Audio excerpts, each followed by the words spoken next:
Hello, and welcome to Beyond Common Business Secrets. I'm your host, Tracy Watts Serino, your business growth strategist dedicated to empowering you female business owners and leaders to save 10 hours or more every week. Today, we're diving into one of the most critical topics for women in business. We're diving into proven strategies for female entrepreneurs to achieve six-figure success. I like to look at this as like breaking the glass ceiling on achieving six-figure success. So get ready for an episode that is going to be packed with actionable strategies and inspiring stories and insights. So we want to start first with really defining this whole glass ceiling. You may be like me and have heard this your whole life about the women in the glass ceiling, right? How do we break free from the invisible chains and things that are limiting our growth and potential? So when we dive into the definition and history of this sort of historical context of this, the glass ceiling is a metaphor that describes the invisible barriers that prevent people from advancing to higher positions in an organization, especially in a male-dominated corporate hierarchies. The term is often used to describe the difficulties that women and minorities face on a day-to-day basis in their work and career environment. So I did a little research. Fun fact, Marilyn Loden, she was a management consultant and writer. She first used the term glass ceiling in 1978 during a panel discussion about women's aspirations in the workplace. Isn't that cool? So Loden described the cultural challenges women face when their careers stagnate at a middle management roles. So oftentimes this was preventing them from attaining higher leadership or executive positions. This is when Marilyn Loden coined this phrase about the glass ceiling. The term was then further popularized in the mid-1980s. The glass ceiling can exist for a multitude of reasons, though. So including societal expectations of women as caregivers, a lack of encouragement for women to pursue jobs in high-paying fields. That we wouldn't think that in 2024 that this is still going on, but there are still women who are pushing each other down and thinking, if she's going to be in that position, then I can't do it. And I often encourage all women to be like, if she can do it, I can do it. So the more and more women that get to these places of higher level executive positions, higher level growth in their businesses, the more of us that we get to celebrate and all do it together. So it raises the glass ceiling or the proverbial bar for all of us.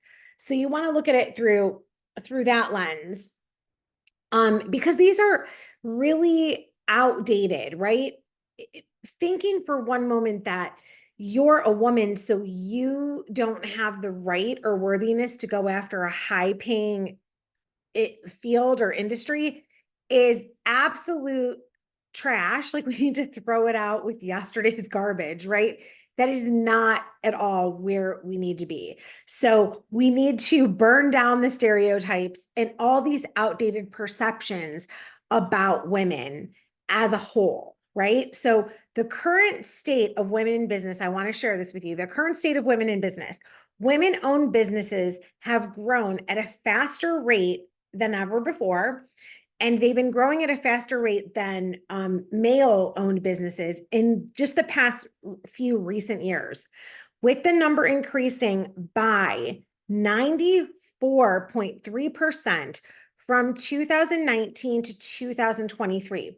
This was reported by Forbes. So this is so interesting that this is the biggest growth that female-owned businesses have had, right? This is 94.3% of growth from 2019 to 2023. So with the employment increasing by such a huge and rapid rate, it literally is defined as 252.8%, and then revenue increasing by 82%. So right now, currently, as of 2024, women own 42% of all businesses in the United States. So this is according to Forbes. This is up from 4.6 in 1972. And 1/3 of businesses worldwide are owned by women. So this is huge growth for us. So there is, so much excitement and celebrating to do in this area. Women-led businesses also have added $579.6 billion in revenue, which is woohoo, right? That's amazing. Revenue and 1.4 million jobs to the economy during the pandemic. So this is a very important statistic because it forever will change the trajectory of how female entrepreneurs and business leaders and business owners move forward. So this is so critical. However, women are still underrepresented in some major areas of business, such as venture capital and private equity, where women make up only 13% of senior staff. And then this is really interesting. In banking, women make up 53% of all entry-level employees, but less than 1/3 of women are senior VPs and C-suite executives. And a PEW Research Center survey also found that the majority of Americans still believe sexual harassment and other factors make it difficult for women to succeed in top executive positions. So this is still going on at every level that makes it really difficult for women to get ahead. So there is the other piece of this, like I want to flip this on its head, because this is like the corporate side. And, for a long time, we've referred to this as, a seat at the boys' table, along with the glass ceiling. So here's the thing. I have a background in the beauty and cosmetic industry, which is predominantly female. And even if you look at, there's an estimated 900,000 salons in the US, but only 20% of those hairstylists earn more than $100,000 a year, right? And if you really want to think about making over 6 figures as a hairstylist, as an executive in any type of small business, the number one suggestion is always to master your client experience.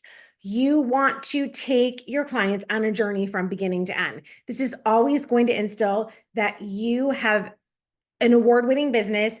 You get paid more than anybody else that does your job or that has a business like yours. But the interesting fact is, when you flip this on its head and look at it the other way, that you take these two extremes, right? In male-dominated industries versus an industry like beauty and cosmetics that is primarily female-dominated. The interesting thing is that only 9.3% of hairstylists are men, right? The workforce of hairstylists. So this was taken from this was taken right out of the statistical studies that the Board of Cosmetology does all the time. So the workforce of hairstylists and hairdressers and cosmetologists in 2022 has it being that 9.3% are men and 90.7% are women. What's interesting, though, is that women in personal care and any other service type of occupations who work full time still make only 90 cents to the dollar earned that men make in 2023. So this is why I'm sharing this interesting fact with you, is that $73 out of every weekly paycheck, which means that women are still getting paid $3,796 less doing the same job as a man in 2023. So that still is very disturbing to me, because you want to take these major industries and say, okay, well, women are working entry level positions in banking, so they're getting paid less than the senior executives. But then you have an industry like cosmetology and hairdressing that it's female dominated, and women are still making less than men. So I'm super passionate about empowering women all over the globe to take the reins of your paycheck, right? Of your career, of what you charge. Understand that you are fully worthy of getting paid everything that you deserve. And when you really think about this, this is not to share like just the doom and gloom side. The other side of this is that this wage gap has narrowed by like 16 cents from 2011. So we are shrinking the gap. It used to be, 16 cents greater dollar over dollar, about the divide. So it's just interesting to think about, like, why is that? Like, maybe as women, we need to look at where can we support more women in the people that we choose to do business with. This is very common. When you look at the most successful men, they will always think of somebody they already know who they want to do business with. And oftentimes I feel like women shy away from this. So if you can just think about, okay, who can I support? Where do I want to turn first? We can continue to work together to shrink this gap even more. Because another statistic according to Forbes is that less than 2% of all women-owned businesses generate more than $1 million in revenue. This is my number one reason for wanting to be a business coach and consultant. This is to teach this practicality of how we can come together and actually work less and earn more. So this is not about going into hustle culture so that you can achieve these numbers. It's about how can we work smarter and align our business so that it serves our lives, right? So this statistic hits home for me.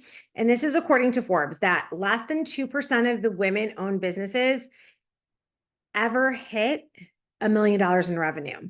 So when you look at, in comparison, 88% of women-owned businesses generate less than 100,000, which is the six figures that we're talking about today. And only 5% generate between 100,000 and 250,000. So to me, the first step to having more and more females that produce millions of dollars in their businesses, the first step is to bring as many of us as possible into the realm of six figures, right? We first have to hit over 100,000 and make sure our business is set up in a way that it's truly profitable. So this is the importance of breaking through the glass ceiling. And this is going to come from lots of mindset shifts for success, right? It's like overcoming all our limiting beliefs as a as a female population, right?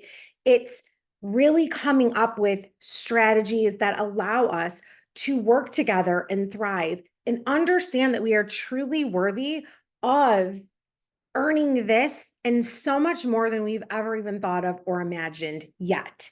So it really is tapping into our neurotransmitters and rewiring our brains to focus on what is possible, to leave all that BS and all the stuff that might have been holding us back, even if this was something that we were fed by, our mothers, grandmothers, aunts, that's what they knew, but we know better now. So now we're going to think this through from a different mindset.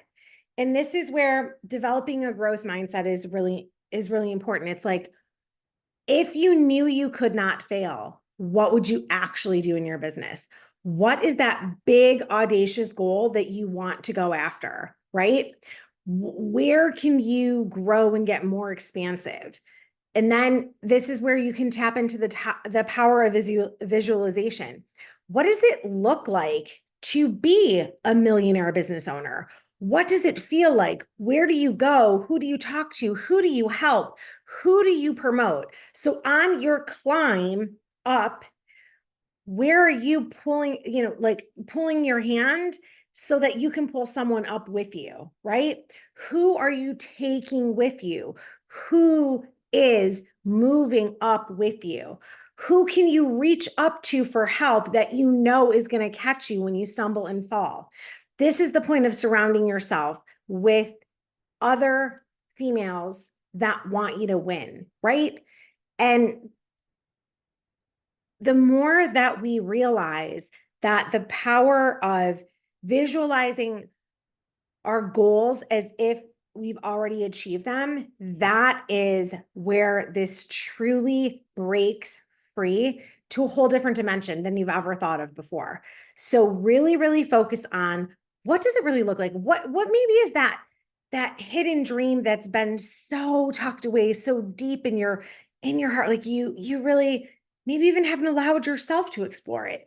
Dig into that. Like, I encourage you to do some journaling, get outside, and really ask yourself, if I could dream the biggest dream possible for me, my family, my life, my business, what does that look like? And envelop that dream.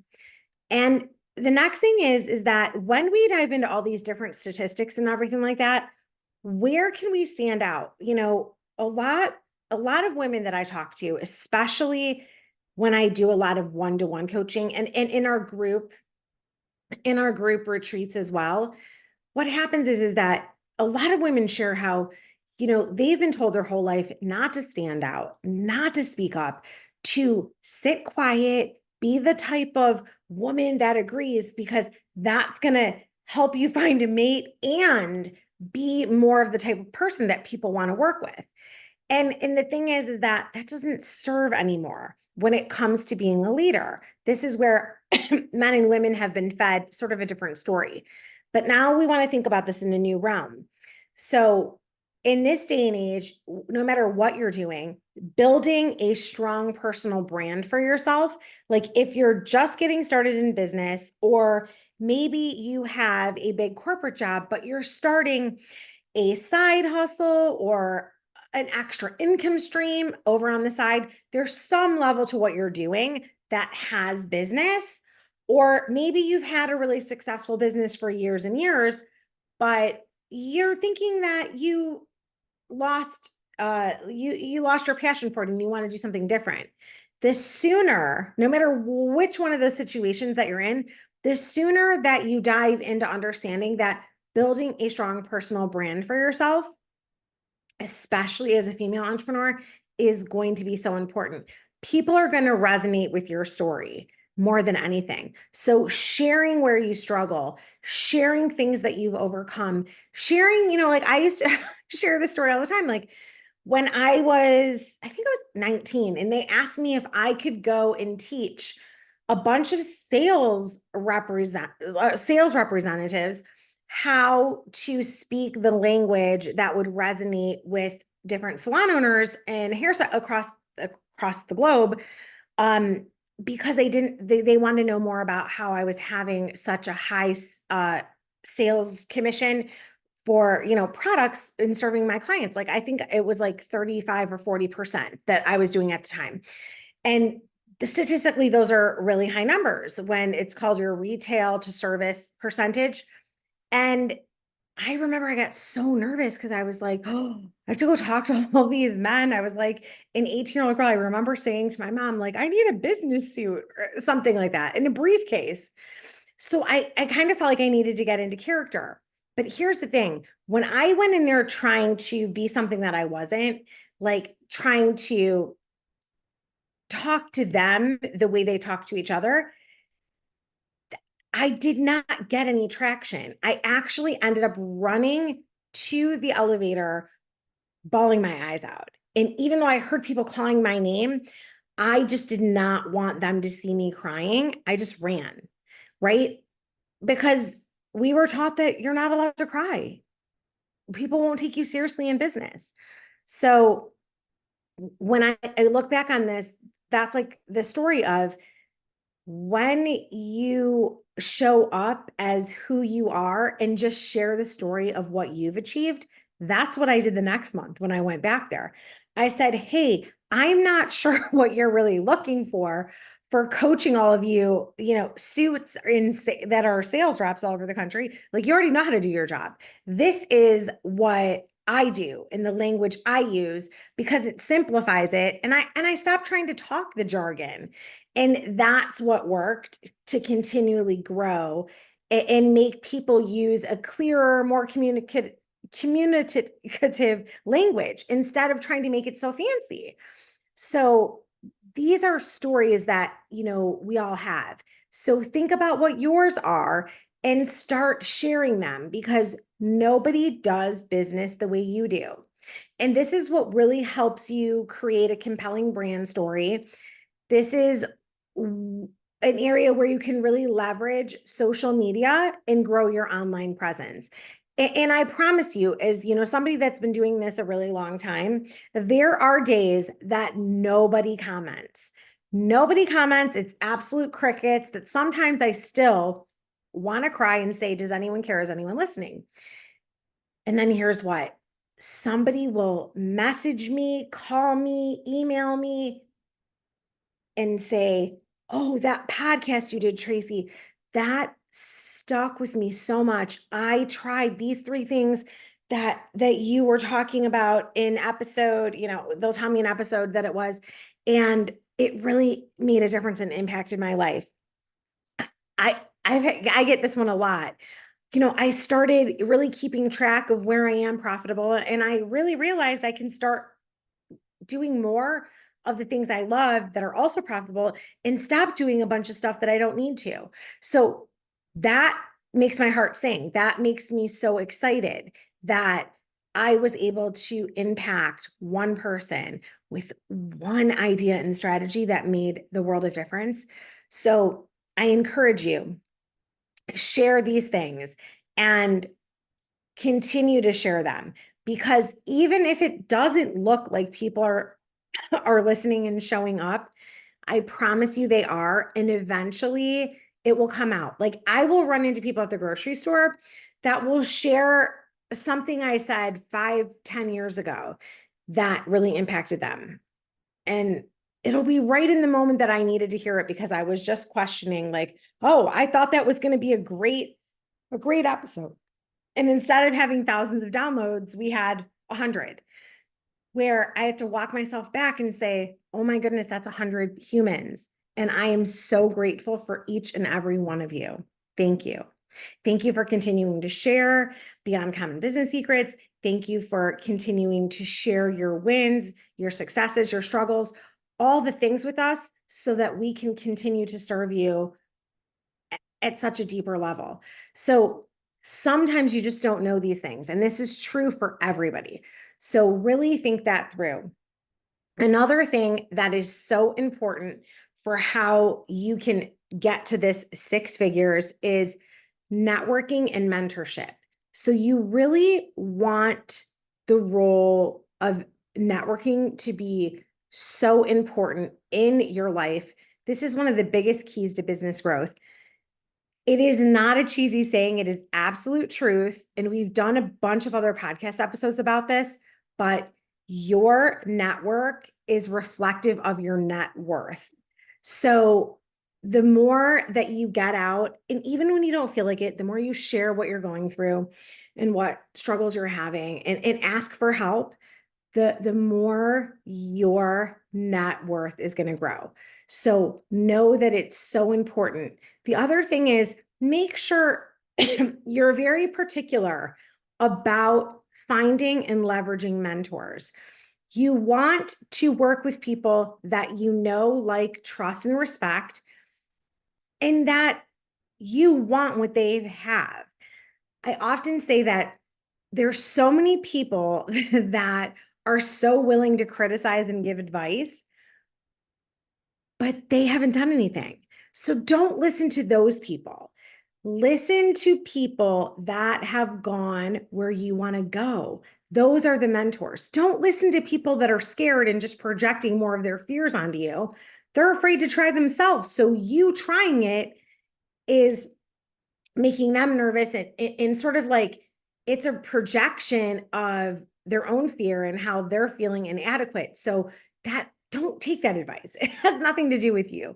Understand that the way to shrink the gap and get to that first victory of earning six figures or more and then beyond is to really think about who the right mentors, business coaches, and really networking with people that are going to help hold you accountable, and help like raise you up. So you want to surround yourself. And if you don't have this already, you need to build a supportive community, because I promise you, friend, even if you right now have nobody around you that you think cares, nobody that's done what you want to do, I promise you, in this day and age, somebody has done it. Somebody has done it, even if it's just one person. And if you put out there that you're looking for them, I promise the universe will provide, will deliver every single time.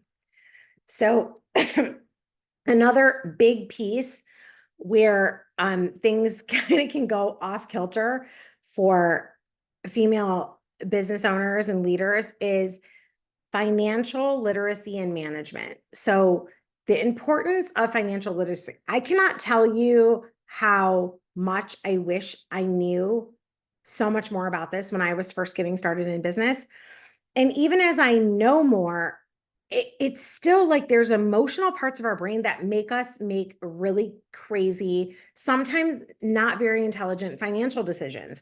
So I have been guilty of this time and time again. So what I would tell you is that when you're looking at this through the lens of strategies for managing business finances, you need to hire an expert that is much smarter than you are in this area. But you also have to understand that if you're growing a business for profit, sometimes our accountants and people like that, their only really role is to make sure you look good to the IRS. So they're not always the best advisors for actually growing a business. They're just like sort of the number counters. So be strategic and get the right help and expert support that you need, because this is an area where, I have grown so much and I will never stop learning. It's like financial literacy is so important to me more than ever right now, because, in the beginning, I didn't understand how to leverage debt for growth. Then I had way too much debt, and it's like, how do you dig your way out of that? So there's just been so many different plays on this back and forth, but I want to give you some very, very real statistics. So right now, as we speak, as we're recording this episode, there are over 65% of small businesses operating that were profitable in 2022. So this is very exciting news, since in 2018, the same study showed that only 40% of small businesses were profitable. So you can see that's like a 25% growth. So meanwhile, there's still 35% of businesses that are just cash flowing. They're not even profitable, and they may not even know it. So when we look at this, and this is a study from the Small Business Administration. So in the US, we have something called the Small Business Administration. And they talk about how 20% of small businesses fail within the first year. And then the US Bureau of Labor Statistics reports that less than 80% of small businesses will survive their first year. So these two statistics are very much in line. And then when you fast forward to 5 years after you first open your business, over half of all small businesses fail in the first 5 years. So over 50% of small businesses will fail in their first 5 years of operating. So this is super important. The fastest way that we can get you to truly being profitable, like remember that first peg on the ladder is hitting 100,000, right? Then the next one is absolute profitability, so that you can go to the next percentage of people that are between the 100,000 and 250, right? Once you master those two pegs, then we can go on to becoming $1 million revenue producers, that are female business owners and leaders. Like, this is a big trend, a big push that we would love to see this number climb more and more. So the next part of this is that when you go further down the road, it's reported that over 70% of all small businesses will fail before their 10th year of operating. So this just goes back to the statistics of making sure you're surrounding yourself with supportive mentors, coaches, people that can guide you, that you're growing a network of people that can support you, because being a small business owner is not for the faint of heart, right? It's not about these Instagram posts where people are always making it like, oh, so glamorous, standing by an expensive car, getting on a jet, and posting pictures at the beach. There's so much work behind the scenes, and it is not for the faint of heart. That sometimes we're starting our business at day one, but we're comparing it to something that has been seeds in the making for 20 years of someone's family business. So you want to be comparing apples to apples. Find somebody that's actually done what you want to do and figure out where you are based on where they started and leverage it from there. You cannot compare your day one to their day 10,021. There's a different gap here. So really, really think that through, because I will often ask this when I'm speaking on stage. It's like, okay, by a show of hands, who wants to be one of the 30% of business owners that are truly successful, truly profitable, and still standing by year 10? Right? It's like everybody in the room raises their hands. So what decisions are you making right now that are going to lead to you being one of the businesses that are still standing, right? What decisions can you make now that will positively impact your today and your future? So, really thinking, when you really want to think about maximizing your profits, it's really about finding that one thing in your business that you do so well and doing more of it. Oftentimes I'll find people that will be like, oh, well, we're already good over here, so we're going to start going over here. And if you do that before you hit that $100,000 mark, you dilute everything. It has been my experience. It does not matter what industry. This is true across the board. You want to continue to double down on what you're good at and what people want to pay you for before you start diversifying.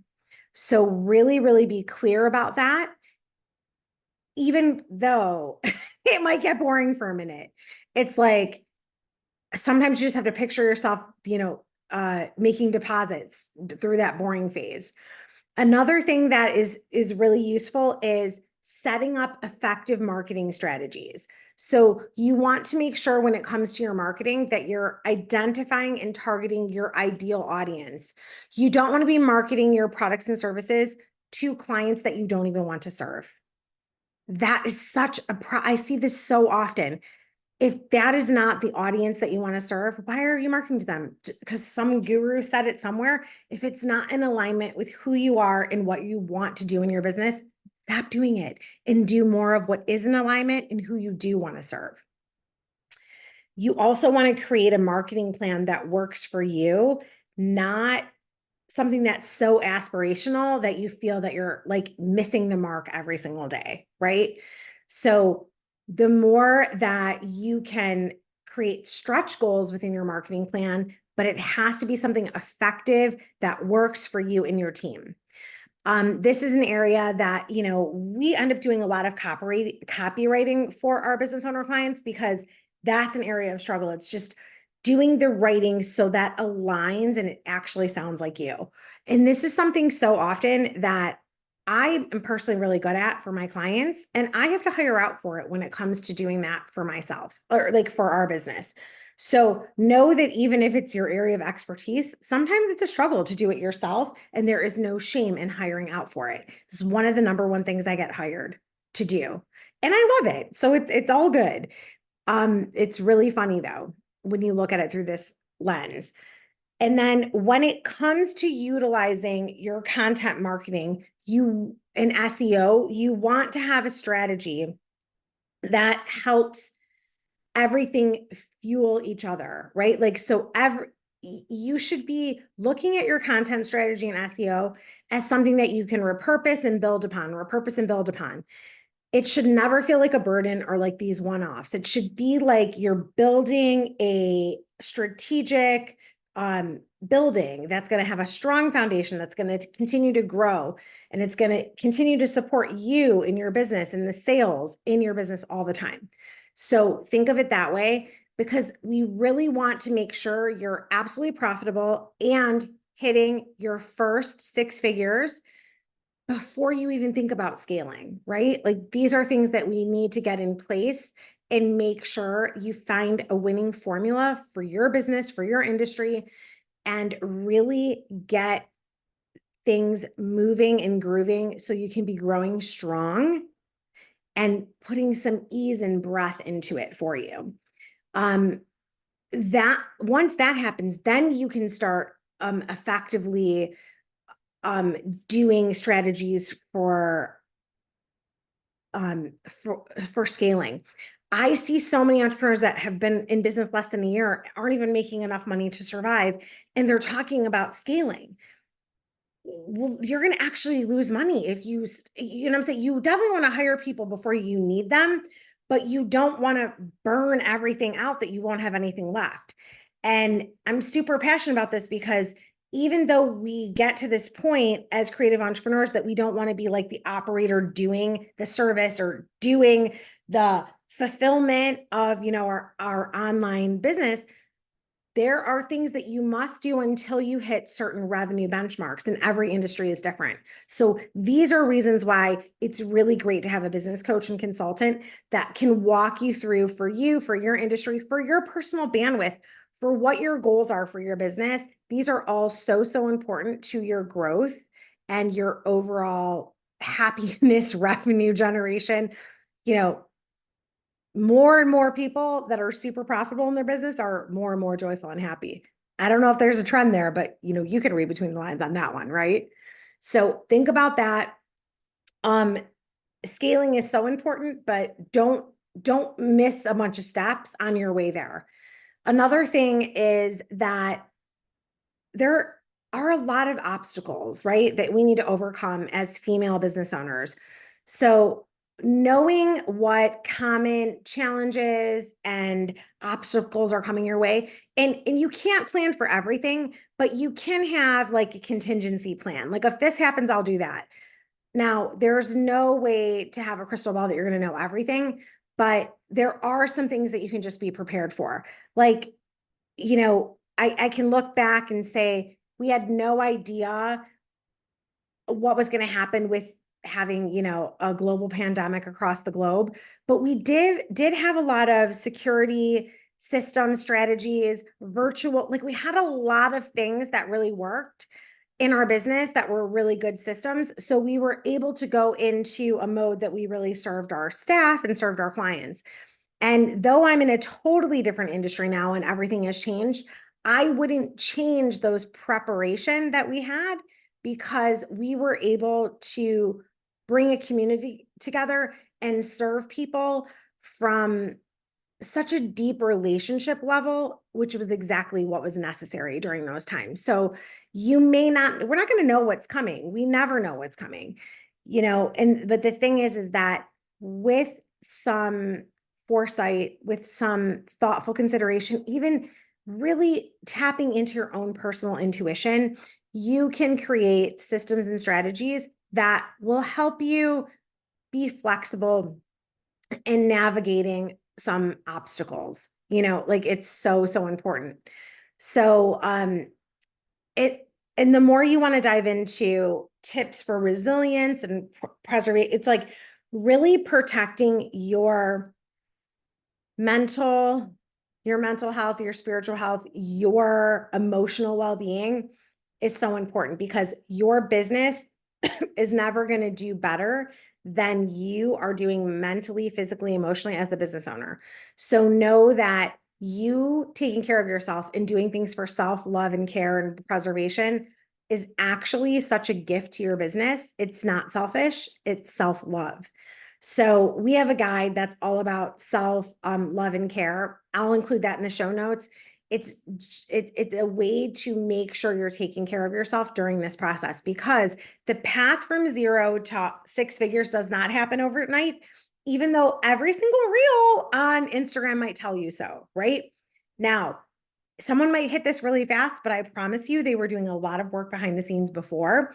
So anything you can do to prep it, and learning new ways and strategies to include self-love and care, even as your business grows and starts to thrive and flourish, you want to have this built in to how you take care of yourself. So, so important. And then the area of, people are always talking about balancing work and professional life. Now, I'm always teaching people strategies for maintaining work-life harmony, but to me, balance is BS, right? When we start chasing this proverbial balance, we actually lose sight of the harmony that we really want.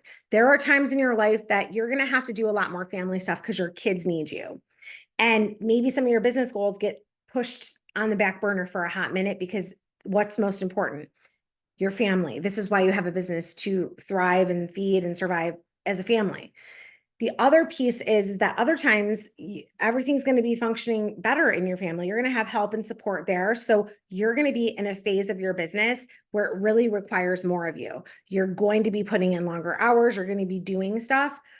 You want to be creating the perfect harmony for you, right? These are one of the areas that is really great to work with a business coach on, or a life coach, whatever works for you, but really setting up strategies that allow you to figure out what harmony works best for you, because your business needs to serve your life. You are not a servant to your business, and you do not want to become a slave to your business. And speak it as spoken from the heart, from somebody who has made that mistake more than once in different businesses. That is a vow I made of why I want to teach other female business owners and entrepreneurs not to do that, right? It's so important that you structure your business to serve your life so that it is improving your quality of life, not so it is a slow death march to burnout and burning out, dying, right? Like, we do not want that. So really, really think through that. And again, grab the self-love and care guide that will really, really help you think through some of the self-love and care ideas that can help you really preserve your mental, emotional, physical, spiritual well-being, because it's really important. So I know this was a lot, right? Like this was a lot. And we're always giving you more and more time management, tips and strategies to save time. But know that if we're chasing balance, it's going to feel like elusive. We're pushing it away. So borrow this, think of it from the realm of harmony. Get excited about harmony that, it's not like the sun and the moon both shine at the same time, right? The sun is shining there bright and the moon is chilling because it's not their time, right? It's the same thing. The moon is going to shine bright and the sun's going to take a nap because it's not their time right now. So don't think it all has to be samey and balanced, because we need to let parts of our life shine bright when it's in alignment and when it's the time. So think it through that way. And when you want to think about this, it's like, when it comes to what's the first ping of the ladder to get me to that 6 figures, that $100,000, what is the one service product, whatever it is, that is most profitable for us, that people are requesting the most? No matter what that is, double down on that. And that is going to get you there faster than anything else. So I encourage you to go through this, listen to this podcast again. If you, need to take notes and write it down, we have delivered so many actionable steps, so many different ways that you can apply it. So I invite you to join our free Facebook community, Beyond Common Business Secrets. It's a supportive community on Facebook. You'll have even more opportunities to ask questions, ask for insight, support. And as always, congratulations for tuning into Beyond Common Business Secrets podcast.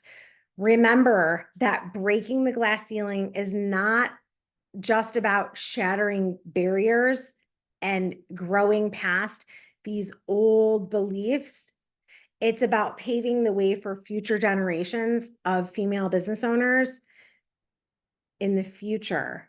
So stay inspired, stay empowered, and let's achieve that 6-figure success together again and again. Don't forget to subscribe right here to Beyond Common Business Secrets, wherever you are listening to podcasts. Subscribe to our YouTube channel and leave a review. This helps our podcast get recognized. It helps people discover us. And we love and appreciate you so much. Until next time, keep thriving, keep growing, and keep being beyond amazing. And we'll see you on the next one.